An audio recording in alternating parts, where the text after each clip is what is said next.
Hi everyone, I'm David Fisher, and this is Presidential Chronicles, the series of books and videos on American history as seen through the lives of the presidents of the United States. This episode is from the life of Andrew Johnson, and the focus is filling Lincoln's shoes.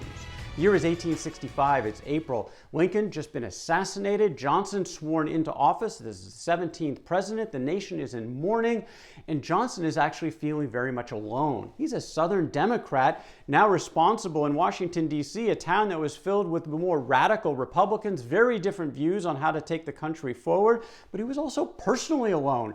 His family had never even shown up yet in Washington, D.C. He'd only been vice president for 42 days, and the family had yet to arrive. And so he was anxious for them to come, get some sense of comfort as he was taking on this immense responsibility.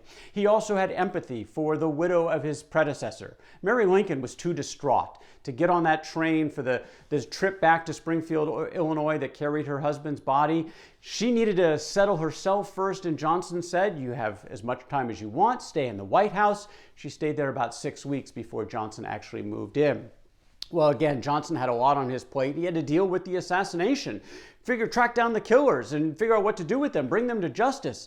He also learned that he was a target in the conspiracy. Fortunately for him, one of the assassins, George Azterodt, got cold feet. And so Johnson was, fortunately for him, left alone. William Seward, not so lucky. The Secretary of State, badly wounded. He would survive, but it would take months of recuperation. He would stay in the cabinet, be a strong supporter of Johnson, never quite the same as he was before the attack. Johnson agreed with his cabinet that this attack was a military crime against the commander-in-chief at a time of war. So he put the military in charge of tracking down the killers and bringing them to justice. For this, he put Judge Advocate General Joseph Holt in charge.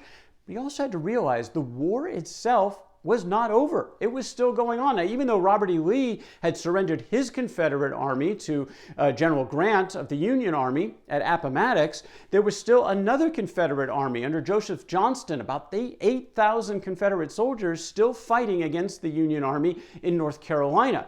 General William Sherman of the Union side, trying to negotiate with Johnston an end to that part of the battle and bring the whole war to an end. And he did negotiate terms, but he communicated those terms back to the president and the cabinet, and they were kind of outraged. They thought it was way too generous terms, far beyond what Grant had offered Lee. It got a little too political in the terms, and so they repudiated these terms and told Sherman he needed to renegotiate, and basically it was a take it or leave it offer. Exactly the terms that Grant had given Lee, he needed to give Johnston. Well, Sherman and Johnston knew they didn't have any choice in the matter. They quickly did agree on those terms, and finally, surrender occurred April 26, 1865. The Civil War was finally over.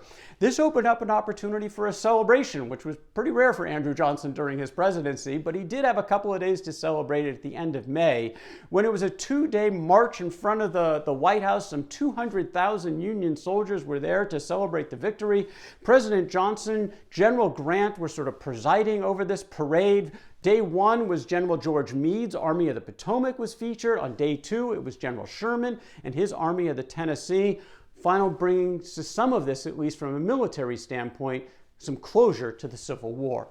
But what next? Political, reconciliation, Reconstruction. What was that going to look like? Well, Johnson was settling into his new role. He had a bunch of meetings with congressmen trying to see if they were on the same page. Congress, of course, not in session at this point, but a lot of congressmen were in town. They were talking about Reconstruction.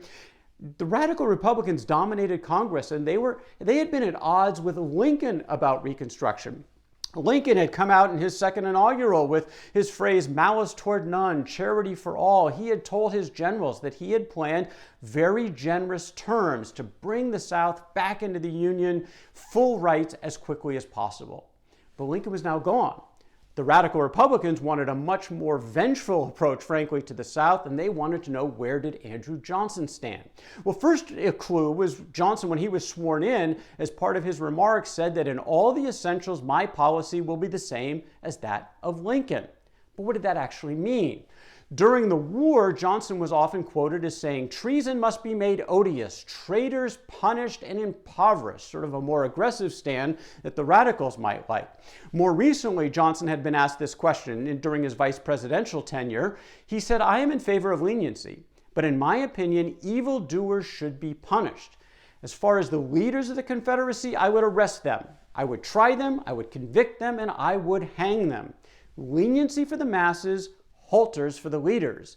A very good way to disfranchise them is to break their necks. Well, this was obviously music to the ears of the radical Republicans, but Johnston's now president of the United States and didn't take long to make clear, again, he was much more aligned with Lincoln's view, generous terms, restore the Union as quickly as possible. That's where he was coming from, and he made it known pretty quickly on what would become known as presidential Reconstruction. Pretty simple. He really only had 3 requirements to bring the southern states back into the Union. Number 1, they had to annul their ordinances of secession. Number 2, they had to repudiate the Confederate debt. And number 3, they had to ratify the recently passed 13th Amendment that abolished slavery. Beyond that, he was a states' rights Southern Democrat, and he was going to let the South come back in and mostly manage their own affairs as long as they satisfied those 3 pretty simple requirements. Well, this is not exactly what the radical Republicans had in mind. They believed that the South had seceded. They had left the Union. They were now in territorial status. That meant their fate was in the hands of Congress as a territory and not in the hands of the president, and they had a very different fate in mind for these southern states. Of course, Lincoln and Johnston believed that the South had never left, the southern states had never seceded because that was unconstitutional. They were simply in rebellion, and they wanted to reconcile. Very different points of view. Well, Johnston had 7 months before Congress was going to come back into session in December, and he took the initiative. He issued 2 proclamations. The first one was amnesty. Amnesty for the rank and file Confederates, contingent upon taking an oath of allegiance to the Constitution and the United States. There were 14 classes of exceptions.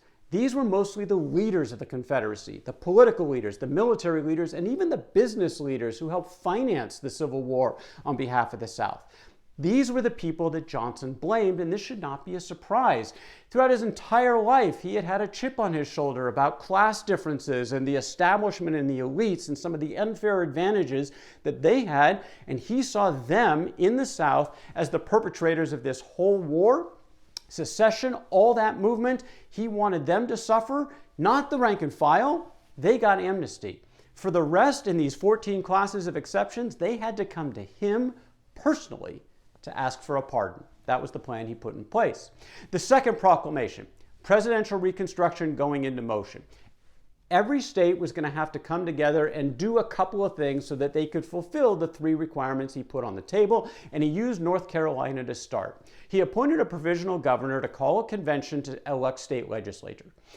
They had to agree to those terms that he had put in front of them, at which point he had planned to restore their full rights and again leave the implementation and all the details up to the states under sort of the states' rights mantra. Well, North Carolina quickly complied. In fact, almost all of the southern states wanted to get in on the action because they knew this was going to be far more generous than any terms that the Congress was going to offer perhaps later on.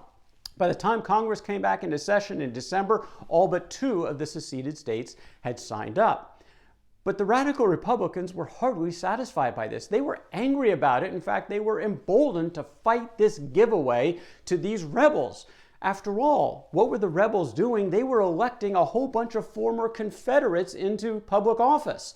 They were also enacting so-called black codes, which were basically going to get around the 13th Amendment. Yes, the slaves would now be free, but these new laws were basically creating slave-like conditions for the freedmen that were going to be enforced by local law, effectively putting them into a near slave-like situation. Anyway, the radicals saw the presidential Reconstruction plan as a defeat, a repudiation of the military victory that the Union Army had won on the field of battle, and they were coming back town ready to fight the president over this whole set of policies about Reconstruction.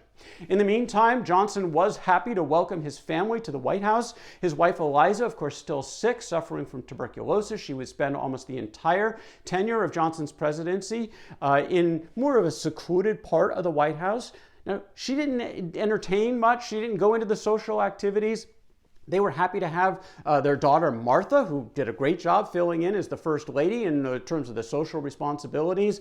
But make no mistake, Eliza was still critical to Johnston, a key supporter behind the scenes. She could get through to him like no one else. He relied on her for advice. So while she was not a presence in the White House very much outside of the family quarters, she was still an important role. And again, Martha handled most of the responsibilities as first lady. Some of the greatest joy for Johnston was the rare times he had a chance to play with his grandchildren, when he could break away from really the toils of the presidency, whether it was in the White House or venturing off to Rock Creek Park for a couple of hours to play with the grandkids. Didn't happen very often, but they were certainly highlights for Johnston just to get a breath from the difficult challenges that he faced. Well, he had one more decision to make before Congress comes back to town, and it gets back to Lincoln's assassins. John Wilkes Booth, who had fired the bullet that killed Lincoln, had been killed himself in the manhunt as they were trying to capture the conspirators. But there were 8 others who were captured. They were tried by military tribunal. Again, the military was put in charge of this. All 8 were found guilty. 4 were sentenced to life in prison. 4 were sentenced to death, including Mary Surratt. Now, Mary Surratt did not actively participate in the conspiracy to kill Lincoln. According to her, at least, and those around her, she had offered her boarding house as a place for the conspirators to meet. She was aware of a plan to kidnap the president, but not to assassinate the president. Nevertheless, the military tribunal came back and gave a death sentence to Mary Surratt. It was not unanimous. In fact, it came with a recommendation to offer leniency, and that was up to the President of the United States. None of these sentences would go into effect until the Commander-in-Chief weighed in.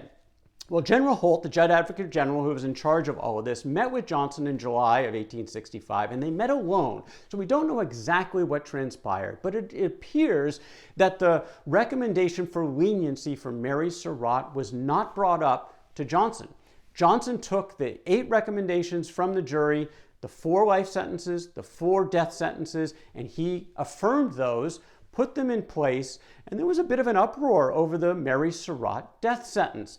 A lot of folks who felt that this was an overreach given what her role was. They also, some uncomfortable. This would be the first woman put to death by the United States government, but Johnston was unmoved. He frankly didn't want to hear it. A lot of people tried to appeal to him. He shut them out. He had made his decision, and sure enough, the 4 who were sentenced to death were hanged in the courtyard of the Washington Arsenal July 7 of 1865. Johnston, frankly, in his mind, had much bigger fights ahead of him. As Congress was coming back to town, they were angry with the president, they were ready to do battle, and that is the story for another day.